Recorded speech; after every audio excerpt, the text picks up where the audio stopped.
5,000 likes to this video, we will upload more patriotic news. Thank you. Revealed. Fox uncovers lawless and illegal Democrat plan to steal the midterm election. You'll be shocked. Democrats are frantic nowadays. They have almost no political power. So they are compelled to take exceptional measures to hook back a shred of their control. However, up until this point, in the period of Trump, they are losing. They can't win elections, in light of the fact that most Americans are tired of them. All in all, what is their plan?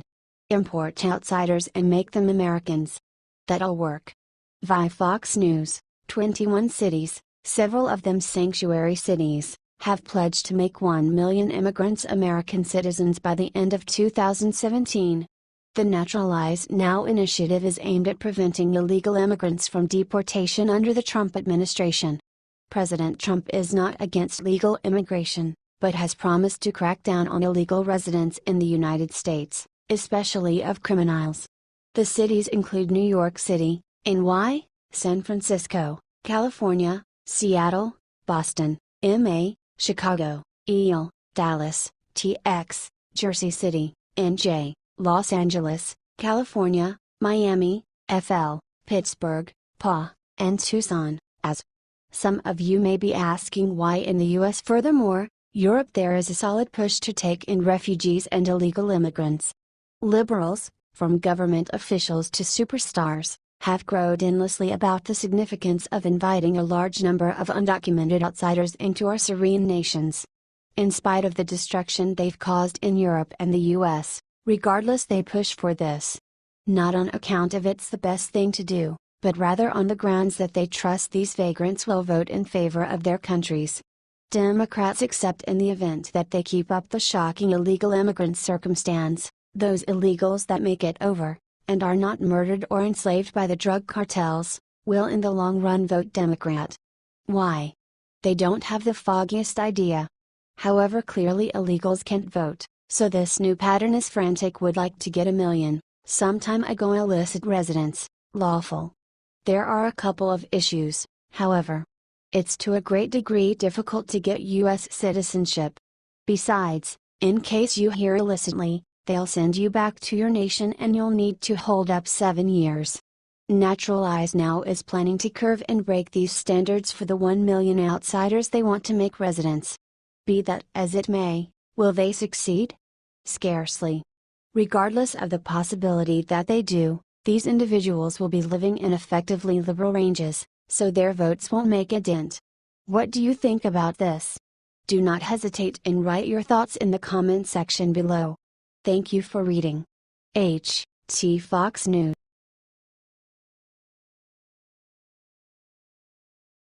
Obliterated. President Trump just destroyed 7 major government programs. Dems are furious, no one saw this coming. Trump budget plan will reduce inefficient spending and get the U.S. debt under control in a matter of 10 years. The plan incorporates cutting taxes and dispensing with those bloated government programs we despise to such an extent. Be that as it may, things being what they are, there was significantly more fat in our legislature than we knew. The organization reported that not just has the administration burned through cash on terrible projects, however, they've kept on burning through cash on programs that have lapsed. The measure of cash being discarded is essentially staggering. Via the Daily Wire, Mick Mulvaney, director of the Office of Management and Budget, announced that the Trump administration has discovered approximately $300 billion in federal spending in programs that have expired.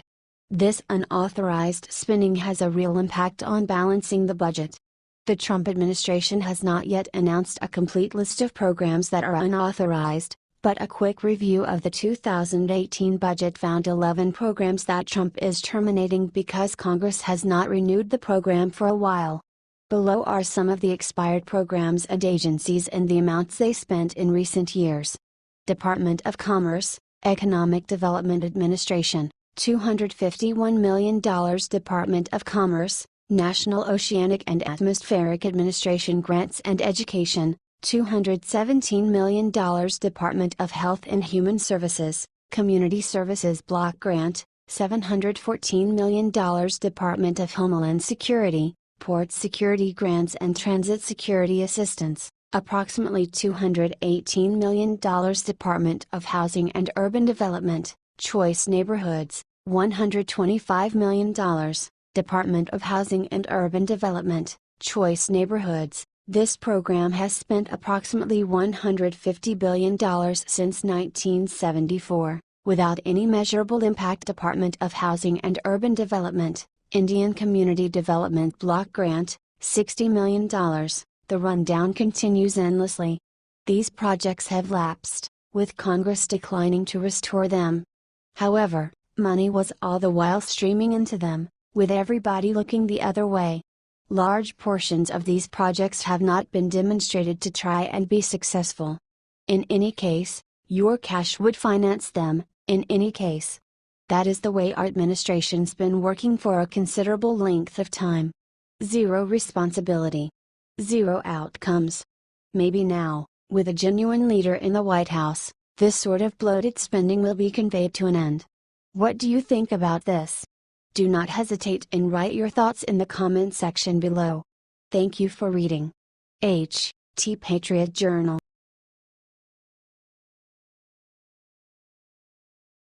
Whistleblower spoke up. President Trump has no tapes of Comey, but look who has. Donald Trump has remained one stage in front of each fake scandal James Comey has tossed at him. What's more, it would appear that he may have been correct, once more. How about we recap? Comey offered to testify about Trump out in the open, and Trump recommended that there may be tapes of their discussions. Everybody thought about whether Trump had recorded them. He had not, but rather revealed to Fox News that his suggestion that there were tapes was intended to keep Comey honest amid testimony. Be that as it may, things being what they are, there may be genuine tapes, recently not ones made by Trump. In any case, absolutely ones made by the NSA. Via Conservative Tribune, one former National Security Agency whistleblower believes that Trump might well have more conversations with Comey on record than his statements let on. In a Sunday interview, William Binney said it was very likely, in fact, most likely that the NSA had recorded telephone conversations between the president and James Comey. On the off chance that the name William Binney doesn't sound familiar to you, it should. He's the person who quit the NSA in 2001, in light of the fact that he thought the office was abusing the U.S. Constitution with its listening stealthily on U.S. natives. He's presumably the most prominent informant alive behind Edward Snowden. He's profoundly incredulous of Obama. What's more, he's sure that the NSA has tapes of the Trump-Comey discussions. What's more, my figure is this: Trump likely realized that. Binney laid out his case in a radio interview. It is very likely, in fact, most likely that NSA does have those tapes.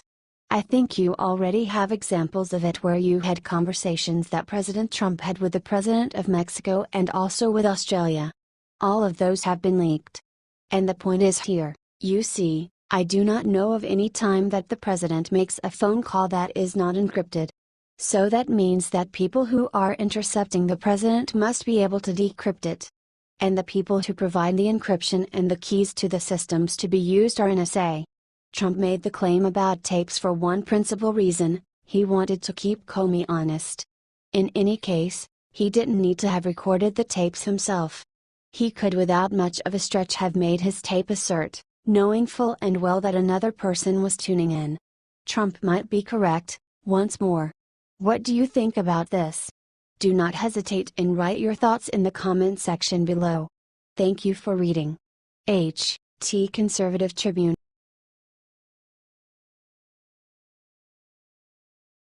Paul Ryan shocked all Americans. Look what he just admitted about President Trump, you'll be surprised.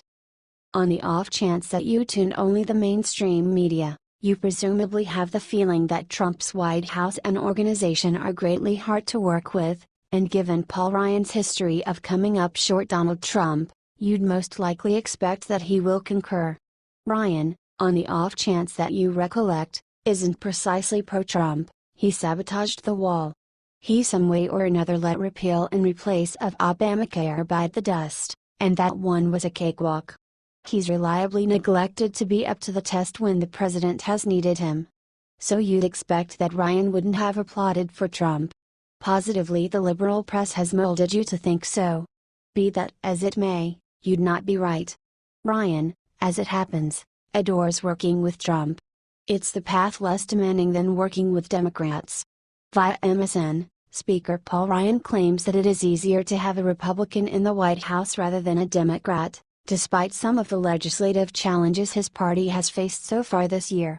In a new interview on Fox News' Fox and Friends, the Wisconsin Republican was asked if it was not necessarily easier to have President Trump in the White House. "Oh, I think it's easier," Ryan said. "It's easier, but it's also exciting and it gives you optimism because you have a chance of doing things." That last sentence ought to be inspected all the more intently, particularly given Ryan's history with Trump. Truth is, the Republicans could have accomplished significantly more had Ryan ventured up to the plate. Ryan knows this. What's more, given Trump's disagreeability in the mainstream media, Ryan has a simple possibility of scoring prominence focuses on the off chance that he bashes the president, and says he's difficult to work with.